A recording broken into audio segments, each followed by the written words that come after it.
এই lobster lobster lobster খাইবেন নি ভাইয়া, লবস্টার লবস্টার লবস্টার অনেকেই খান না, কিন্তু যারা খান না এরা তো বোঝেন না যে জীবনে কি জিনিসটা মিস করতেছেন আপনারা।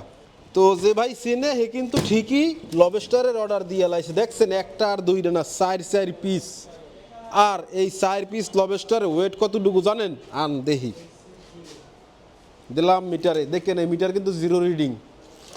এই 4 পিস দিলাম, 1 কেজি 760 গ্রাম 4 পিসে, তাইলে প্রতি পিসে এভারেজ ওয়েট কতটুকু হয়েছে একটু মানে ক্যালকুলেশন করে কমেন্ট করে জানাই দেন যে 4 পিসে যদি 1 কেজি 760 গ্রাম হয় তাহলে প্রতি পিসে কত গ্রাম করে আছে এই লবস্টারগুলোর ওয়েট।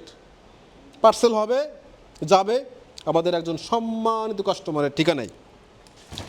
4 পিস লবস্টার আছে। এরপরে যা আছে এই যে বক্স, ফিশ বক্স, ফিশ ভ্যালির ফিশ বক্স, মশালা।